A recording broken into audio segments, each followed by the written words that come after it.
Good afternoon, welcome to Business Lunch. Na పేరు ప్రణీతిక ప్రస్తుతం market లో నష్టాల్లో ట్రేడ్ అవుతున్నాయి. Sensex more than 100 points and Nifty వచ్చేసి అరౌండ్ 30 పాయింట్స్ నష్టాల్లో ట్రేడ్ అవుతూ ఉన్నాయి. అయితే ఇవాళ మిడ్ క్యాప్ స్మాల్ క్యాప్ లో నష్టాలు లేకపోవడం విశేషం, లాభాలు ఉన్నాయి. అయితే మార్కెట్ నష్టాల్లో ఉన్నా కూడా బ్రెడ్ మాత్రం పాజిటివ్ గా కనిపిస్తోంది. ఇవాళ 850 స్టాక్స్ ఆల్మోస్ట్ అడ్వాన్సెస్ లో ఉంటే జస్ట్ 570 స్టాక్స్ డిక్లైన్స్ లో కనబడుతున్నాయి. సో మార్కెట్ నష్టాల్లో ఉన్నా కూడా మార్కెట్ బ్రెడ్ మాత్రం పాజిటివ్ గా కనిపిస్తుంది. రిలయన్స్ పవర్ ఇవాళ ఆల్మోస్ట్ 8% లాభపడింది.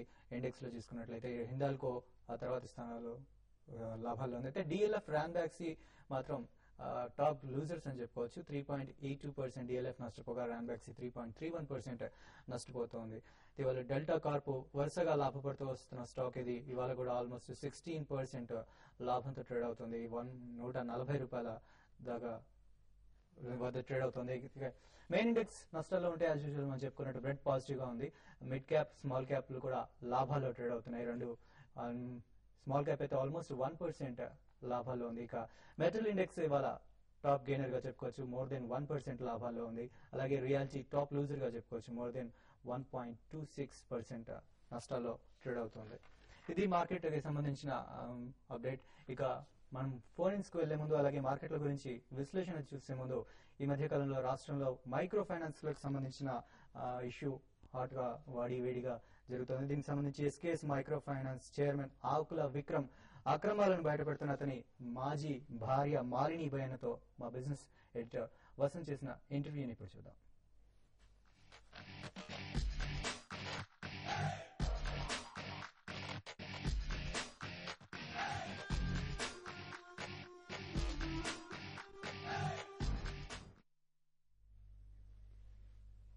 నమస్తే.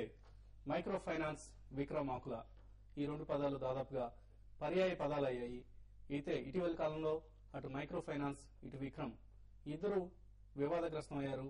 Vikram of course micro finance వ్యాపారం మనకు తెలుసు, పేదల రక్తాన్ని పీల్చి పైకొచ్చాయి అంటూ మైక్రో ఫైనాన్స్ సంస్థలపై ఆరోపణలు వెలువతాయి. అదే సమయంలో విక్రమ్ వ్యక్తిగత జీవితం కూడా చాలా కాలంగా వివాదగ్రస్తం అయింది. విక్రమ్ నుంచి విడాకులు తీసుకున్న మహిళ మాలిని బయన్న తన మాజీ భర్తపై న్యాయ పోరాటం సాగిస్తున్నారు. ఈ న్యాయ పోరాటం దేనికోసం, మైక్రో ఫైనాన్స్ వ్యాపారం వెనుకున్న మర్మం ఏమిటి, విక్రమ్ వ్యక్తిగత జీవితంలో నీళ్లు నీడలు ఎందుకున్నాయి తదితర అంశాలపై మనతో ప్రస్తుతం మాట్లాడేందుకు మాలిని బయన్న విక్రమ్ ఆకుల నుంచి విడాకులు తీసుకున్న మహిళ ప్రస్తుతం సిద్ధంగా ఉన్నారు. So welcome to TV5 studios. Thank you. It's a pleasure to be You are facing a legal battle for the last few years with Vikram Akula, your ex-husband. So what is this legal battle about? Why did you get separated? What happened between the two of you? Sure. When Vikram Akula and I were engaged, he at that time had started a small project, a microfinance project in the Narikate villages. So yours was a love marriage or? It was a love marriage, yes. Okay. We actually met while I was working for Apnakar, which was the first Asian battered women's shelter in the U.S., and he had come to volunteer. We had a brief 8-month courtship. This was back in 1996, and I ended the courtship due to a lot of mental and emotional degradation. So after that, he pursued me for 3 years, and I was not interested in a reconciliation. Ultimately, he did propose to me in July 1999. He had started a small microfinance project at that time, and he wrote me a letter and also gave me a proposal tape along with the ring, saying that his project was not flourishing and he was prepared to move back to the U.S. and make a life with me. I was all that mattered. I initially declined the proposal due to several years of mistreatment. Why? ఎందుకు తిరస్కరించాల్సి వచ్చింది? ఎందుకు విక్రమ్ మీకు propose చేసినప్పుడు why did you reject it? Again, because not only during our 8-month courtship in 1996 was I mistreated, again, mental and emotional degradation, some infidelity. Over the years, too, as he was pursuing me, it was very clear that while he had said that he was a changed man, certain behaviors indicated that he was not. Ultimately, after I rejected the proposal, he knows that for me, my faith, my spirituality is most important. He traveled to Puttaparthi and he wrote a letter to Satya Sai Baba. I still have that letter, actually, asking him for his forgiveness and my forgiveness, saying that I'm the love of his life and that he wishes to marry me. Swami did not take that letter, and so he mailed it to me. And at that point, true to my faith, I believe all people should be forgiven, and we are all sinful on some level. Nobody's perfect. So I said, okay, let's try and resume our relationship. Within 2 months, then, we were engaged. Again, he portrayed himself as a very changed man. At that time, since actually my mother was raised in a village, her ancestor is the founder of Bangalore, and she was raised in poverty. She was malnutrition, could not walk until she was 3 years old, was the first graduate of her village. So I thought I would like to help Vikram continue to maintain his project and expand it. And I have a background in social services administration, even though I'm a practicing attorney right now. I was in the nonprofit field for many years. So what I said to Vikram is, why don't we establish a foundation, a not-for-profit foundation, here in the U.S., and fundraise among friends and family as well as high net worth donors to proliferate the services, and we can start an international development company. We started a company named Navaditi Incorporated, which was to support the projects there. What was the initial name? Navaditi Incorporated, a new path. Okay. Yes. Okay. And so this was my inspiration, and Vikram thought that was a good idea. We then decided to, in lieu of wedding gifts, ask for donations for the project among our guests, over 350 guests. My mother and father spent $80,000 on a lavish wedding, and we were able to raise substantial seed money. When we came to India for the honeymoon and I visited the project, I was really moved by the potential impact that we could make. And at that time I said, let's try.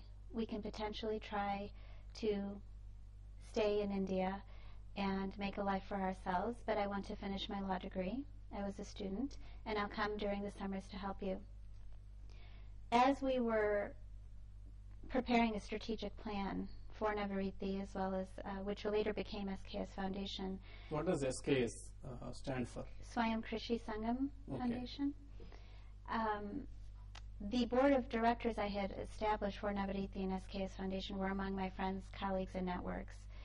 And we thought, let's have Navaditi Incorporated also potentially help other social entrepreneurs after Vikram's project reached sustainability. At that time, he said, no, I don't want to do that.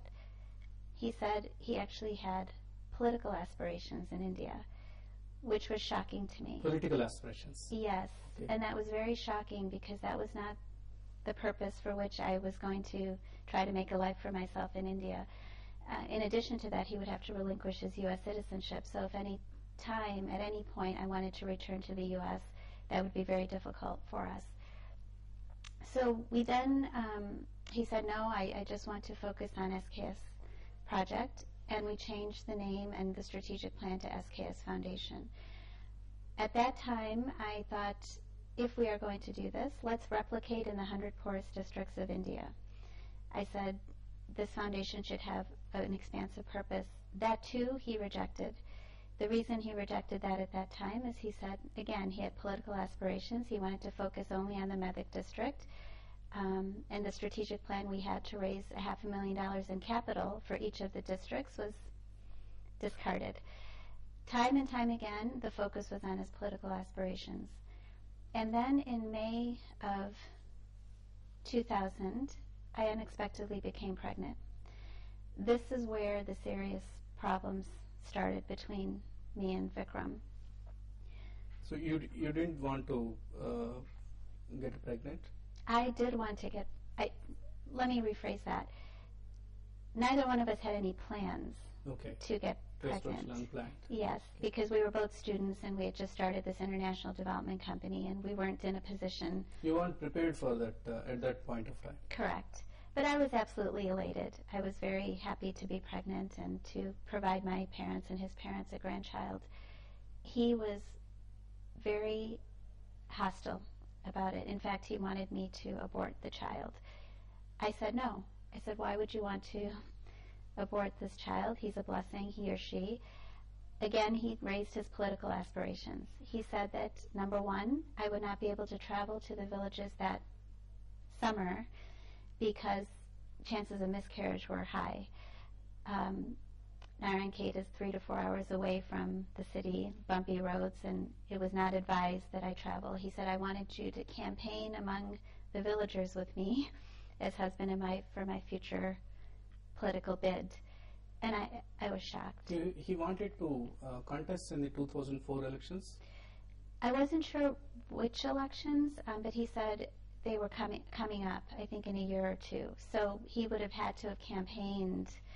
You know, every loan was a vote, basically. And he wanted to be very visible in the villages because they were his constituency. And this was at the point where I realized I'm in trouble in this marriage, and that it was a complete ruse in terms of what he wanted to do to uplift the poor. It was really all about his political aspirations. I refused to give up the child. I returned to the U.S. heartbroken, but determined to just make our marriage work and also to continue to plan on the upliftment of the poor in the villages, at least in Medak district, as per his desires. I went back, and he then started to ask me to do illegal things, write fraudulent immigration letters for the COO of the company who wanted to visit the U.S. along with his wife. He also was asking me to skirt Foreign Contribution Regulatory Act laws. He was very insistent on these things, and number one, I don't believe in doing dishonest, illegal things, but number two, I was also a law student, an aspiring officer of the court. I could have lost my law license before I even had it. And number three, I did not want either SKS Foundation or SKS India or us as a couple to be branded as those who are bribing bureaucrats. This created a lot of conflict.